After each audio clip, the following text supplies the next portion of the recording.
Hello നമസ്കാരം. ഇപ്പോൾ നമ്മൾ പഞ്ചാബിലാണ്. പഞ്ചാബിൽ ഗോൾഡൻ ടെമ്പിൾ കാണാൻ വേണ്ടി ഇറങ്ങിയതാണെന്ന്. ഇന്നലെ ഇവിടെ ഇന്ന് സ്റ്റേ ചെയ്തിരുന്നത്. അത് കഴിഞ്ഞിട്ട് നമ്മളിപ്പോൾ ഗോൾഡൻ ടെമ്പിൾ കാണാൻ വേണ്ടിയിട്ട് ഇങ്ങനെ ഇറങ്ങിയതാണ്. അപ്പോൾ ഇതിൻ്റെ പരിസരത്ത് നമ്മളതിൻ്റെ പരിസരത്ത് എത്തിയിട്ടുണ്ട്. എവിടെ ഇതെന്താ മ്യൂസിയം ആണ് അല്ലേ? ഇതെന്തിൻ്റെ മ്യൂസിയം? എന്തായാലും നമുക്ക് ഇവിടെയാണോ വഴി? ഇതെന്താണോ?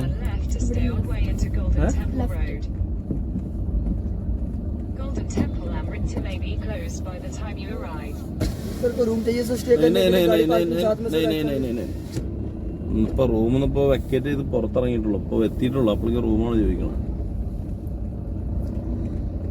ഇവിടുന്ന്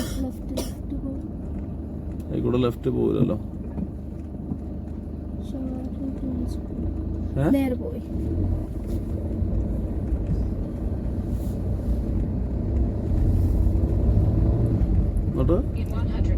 മൊത്തം എത്ര ദൂരം?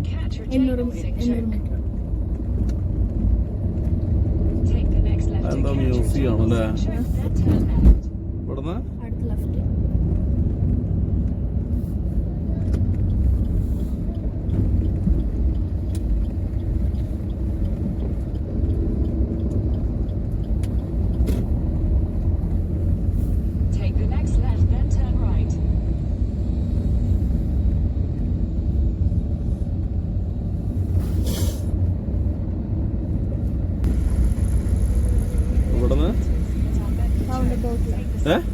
Second exit.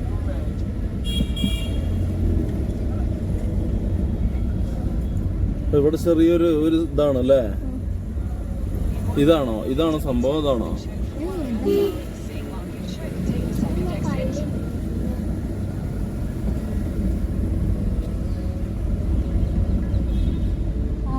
Second exit.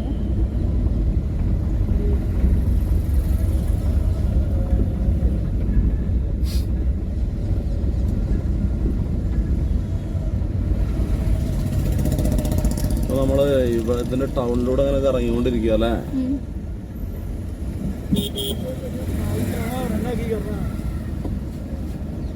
പക്ഷെ ഹൈദരാബാദിനൊക്കെ നോക്കുകയാണെന്നുണ്ടെങ്കിൽ എത്രയും നല്ല ടൗൺ ആണ് അല്ലേ? തിരക്ക് ഒട്ടും തന്നെ അല്ല. നമുക്ക്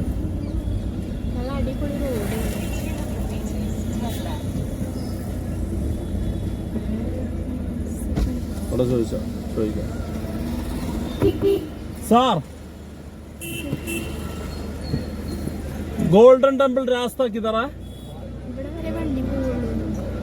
पार्किंग किधर है? എത്ര ദൂരം ഉണ്ട്?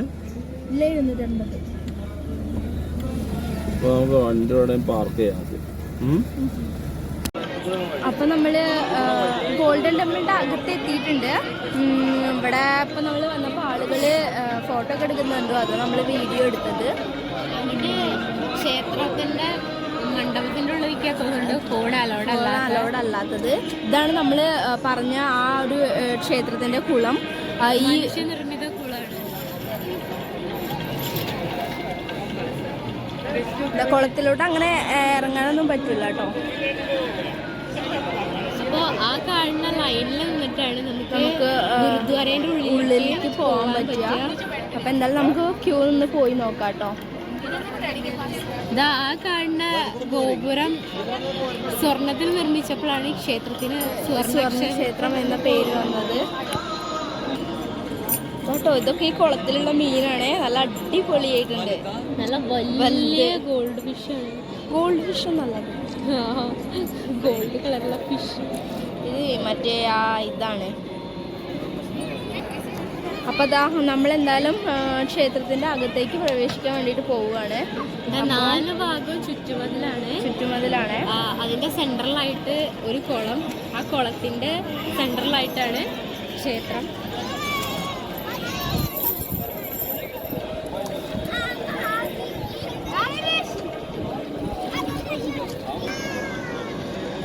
അപ്പോൾ സിഖ് മതസ്ഥരുടെ വിശ്വാസപ്രകാരം എന്ന് പറഞ്ഞാൽ ഈ ക്ഷേത്രത്തിലെ ഈ കുളത്തിലെ വെള്ളം ഭയങ്കര പ്രഷ്യസ് ആണ്. അതേപോലെ ഇതിലുള്ള സ്നാനം എന്ന് പറഞ്ഞാൽ അത് ഭയങ്കര പുണ്യാണെന്നാണ് ഓല് വിശ്വസിക്കുന്നത്. പിന്നെ ഇങ്ങോട്ട് വരണം എന്നുണ്ടെങ്കിൽ ടെമ്പിളിൻ്റെ അകത്തോട്ട് കയറണമെന്നുണ്ടെങ്കിൽ നമ്മളെല്ലാവരും തലയിൽ ഇങ്ങനെ ഒരു ഷോൾ ഇടണം കേട്ടോ, അല്ലെങ്കിൽ ഒരു സ്കാർഫ് ഇങ്ങനെ ഇടണേ. നമ്മളെ കയ്യിലില്ലാന്നുണ്ടെങ്കിൽ പുറത്ത് അത് കിട്ടും, അവിടെ നിന്ന് എടുത്തിട്ടാലും മതി. അവിടെ ഒരു ബക്കറ്റിലാക്കി വെച്ചിട്ടുണ്ട്. അവിടുന്ന് നമുക്കറിയില്ലായിരുന്നു. അപ്പോൾ ഇവിടെ വന്നപ്പോൾ എല്ലാവരും കെട്ടണത് കണ്ടപ്പോൾ നമ്മളും അവിടുന്ന് ഒരെണ്ണെടുത്ത് കെട്ടിയിട്ടുണ്ട്. നമ്മളെ വന്നത് അവരുടെ റൂൾസും കാര്യങ്ങളൊക്കെ കറക്റ്റ് അനുസരിച്ചിട്ട് വരുന്നതല്ലേ നല്ലത്. അതുകൊണ്ടാണ് നമ്മൾ അതേപോലെ തന്നെ ചെയ്തത് കേട്ടോ. അപ്പോൾ അതാ വലിയ തിരക്കും കാര്യങ്ങളൊന്നും ഇല്ലാതെ പെട്ടെന്ന് ക്ഷേത്രത്തിൻ്റെ ഗോപുരത്തിൻ്റെ ഉള്ളിലേക്ക് കടക്കാനൊക്കെ പറ്റുന്നുണ്ട്. നമ്മുടെ കണ്ടപ്പോൾ നല്ല തിരക്കുണ്ട് എന്നൊക്കെ കരുതി കേട്ടോ. വലിയ കുഴപ്പവും കാര്യങ്ങളൊന്നുമില്ല. വേഗം ക്യൂവും കാര്യങ്ങളൊക്കെ നീങ്ങണൊക്കെ ഉണ്ട്. പിന്നെ നമുക്ക് വേറൊരു അറിയാവുന്ന കാര്യം എന്താണെന്ന് വെച്ചാൽ ഗോൾഡൻ ടെമ്പിൾ എന്ന് കേൾക്കുമ്പോൾ തന്നെ ഫസ്റ്റ് ഓർമ്മ വരിക ഓപ്പറേഷൻ ബ്ലൂ സ്റ്റാർ അല്ലേ. ഇന്ത്യൻ്റെ ഒരേ ഒരു ധീര വനിതാ പ്രധാനമന്ത്രിയായ ഇന്ദിരാഗാന്ധിനെയൊക്കെ നമുക്ക് ഓർമ്മ വരും ഈ ഒരു ഗോൾഡൻ ടെമ്പിൾ എന്ന് കേൾക്കുമ്പോൾ. നമുക്ക് എല്ലാവർക്കും അറിയാം ഓപ്പറേഷൻ ബ്ലൂ സ്റ്റാർ ഇന്ത്യ കണ്ട ഒരു ഏറ്റവും വലിയ ഒരു ഞെട്ടിക്കുന്ന സംഭവമൊന്നുമില്ല ഇത്. നമുക്ക് എല്ലാവർക്കും അറിയാം ഈ ഒരു ക്ഷേത്രത്തിൻ്റെ ഉള്ളില് പാക് ഭീകരവാദികളെ തമ്പടിച്ച് ഇന്ത്യക്കെതിരെ ഭീഷണി മുഴക്കി ഇന്ത്യയുടെ മുൾമുലയിൽ നിർത്തിയ ദിവസങ്ങള്. പിന്നെ അതിനെതിരെ ഇന്ത്യൻ സേന നടത്തിയ പ്രതിരോധ പോരാട്ട പ്രവർത്തനങ്ങൾ. ഈ ഒരു ക്ഷേത്രത്തിൻ്റെ ഈ ഒരു 4 ചുറ്റുമതിലും ഫുള്ള് പാക് തീവ്രവാദികളായിരുന്നു അന്ന് ഉണ്ടായിരുന്നത്. അങ്ങനെ ക്ഷേത്രത്തിൻ്റെ ഉള്ളിലേക്ക് കടക്കാനെന്ന് പറഞ്ഞാൽ നമ്മൾ ആ കണ്ട ഒരൊറ്റ ക്ഷേത്രത്തിൻ്റെ ആ സെൻറ്ററിലേക്കുള്ള ഗോപുരത്തിൻ്റെ ഉള്ളിലേക്ക് പറഞ്ഞാൽ ആ ഒരു പാലം കടന്ന് മാത്രമേ നമുക്ക് ഈ ഒരു ഗോപുരത്തിൻ്റെ ഉള്ളിലേക്ക് എത്താനാവുള്ളൂ. ഇതപ്പം നമ്മൾ ഏകദേശം നമ്മൾ നിന്നതിന്റെ ഓപ്പോസിറ്റ് സൈഡിൽ നടന്നെത്തിയിട്ടുണ്ട്. ആ സൈഡിൽ ആ എൻട്രൻസിലൂടെയാണ് നമ്മൾ കയറി വന്നത്. ഇതിന്റെ അകത്തേക്ക് കടക്കാൻ മൊത്തത്തിൽ 4 എൻട്രൻസ് ആണ് ഉള്ളത്. ഈ പുറത്തത്തെ ചുറ്റുമതിലില് 4 എൻട്രൻസ്. പക്ഷെ ഈ സെൻട്രലിലുള്ള ടെമ്പിളിനകത്ത് കയറുന്നുണ്ടെങ്കിൽ ആകെ ഒരൊറ്റ എൻട്രൻസ് ഉള്ളൂ. ആ ഭാഗത്ത് നമ്മൾ അവിടെ കണ്ടൊരു പാലം, ആ പാലത്തിലൂടെ പോയിട്ട് വേണം നമുക്ക് അകത്ത് കയറാൻ. അപ്പോൾ ഓപ്പറേഷൻ ബ്ലൂ സ്റ്റാർ പറയുകയാണെങ്കിൽ അതിന് നേതൃത്വം കൊടുത്തിട്ടുണ്ടായിരുന്നത്, ആ ഒരു ഓപ്പറേഷന് നേതൃത്വം കൊടുത്തിട്ടുണ്ടായിരുന്നത് അജിത് ധവാനായിരുന്നു. അദ്ദേഹത്തിൻ്റെ അന്ന് നമ്മളെ അജിത് ധവാൻ സാറിൻ്റെ നേതൃത്വത്തിലുള്ള സൈന്യമായിരുന്നു ഇതിൻ്റെ അകത്തുള്ള ഭീകരവാദ പ്രവർത്തനങ്ങൾക്കെതിരെ പോരാടാൻ ഇന്ത്യൻ സേനയ്ക്ക് നേതൃത്വം നൽകിയത്. അദ്ദേഹത്തിൻ്റെ നേതൃത്വത്തിലുള്ള സൈന്യമാണ് ഇതിൻ്റെ അകത്തേക്ക് പ്രവേശിക്കുകയും അതേപോലെ തന്നെ ഇതിൻ്റെ അകത്തുണ്ടായിരുന്ന പാക് ഭീകരവാദികളെ വധിക്കുകയും സുവർണക്ഷേത്രത്തെ വീണ്ടെടുക്കുകയും അവരുടെ കയ്യിൽ നിന്ന് മോചിപ്പിച്ചിട്ട് വീണ്ടും ഇന്ത്യക്ക് വേണ്ടി വീണ്ടെടുക്കുകയും ചെയ്തിരുന്നത്. ഈ തൂണുകളൊക്കെ ഫുള്ള് മാർബിളാട്ടോ, വൈറ്റ് മാർബിളിലാണ് ഇതൊക്കെ ചെയ്തിരിക്കുന്നത്. അപ്പോൾ ഇപ്പോൾ ഏകദേശം ഉച്ച സമയമായിട്ടുണ്ട് കേട്ടോ. നമ്മൾ രാവിലെ ഇതിലൂടെ വന്നപ്പോൾ അധികം കടകളൊന്നും ഓപ്പൺ ആയിട്ടുണ്ടായിരുന്നില്ല. ഇപ്പോൾ ഫുഡിൻ്റെ കടകളും എല്ലാ കടകളും ഓപ്പൺ ആയിട്ടുണ്ട്. ഇവിടെ എന്തോ കുൽഫി ഉണ്ടാക്കുന്ന ഒരു പ്രോസസ്സാണ് നിങ്ങൾ ഈ കാണുന്നത്. ഒരു കലത്തിൽ ഐസ് ഇട്ടിട്ട് ആ ഐസിൻ്റെ മേലെ കുൽഫി വെച്ച് തണുപ്പിച്ചിട്ട് കേട്ടോ നമുക്ക് തരിക. അതാണ് ഇവിടുത്തെ ഒരു കുൽഫീൻ്റെ പ്രോസസ്സ്. പിന്നെ ഇതാണ് ഈ ഒരു സിറ്റീൻ്റെ ഈ ഒരു ബിൽഡിംഗ് എന്ന് പറയുന്നത്. ഈ ഒരു ബിൽഡിങ്ങിൻ്റെ ഉള്ളിലായിട്ടാണ് നമ്മുടെ ജാലിയൻ വാലാ ബാഗ് അതുപോലെ തന്നെ ഗോൾഡൻ ടെമ്പിളൊക്കെ കിടക്കുന്നത്.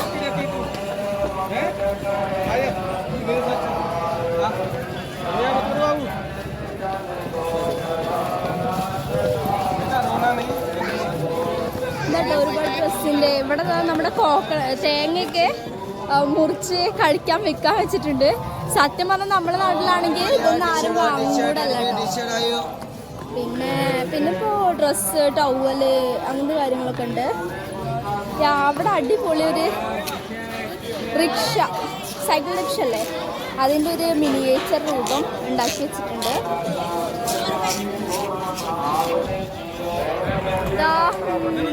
ഇതിങ്ങനെ ഒരു ചെറിയൊരു മാർക്കറ്റ് സ്പേസ് ആണ്. ഇതിനകത്ത് ഒരുപാട് മാർക്കറ്റുകളും അത് ചെരുപ്പിൻ്റെ കട, ഡ്രസ്സ്, അങ്ങനത്തെ ഒരുപാട് നമുക്ക് ആവശ്യമുള്ള സാധനങ്ങളൊക്കെയാണ് ഇവിടെ ഉള്ളത്.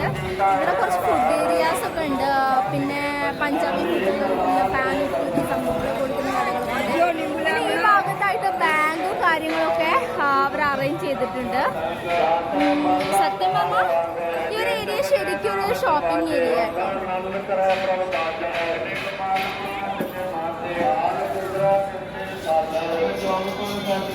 നല്ല അടിപൊളി ലുക്ക് ആയിട്ടുണ്ട് കേട്ടോ. എന്താണ് ഈ ഒരു ബിൽഡിങ്ങിന്റെ ഒരു സ്ട്രക്ചർ. അതെ അതെ.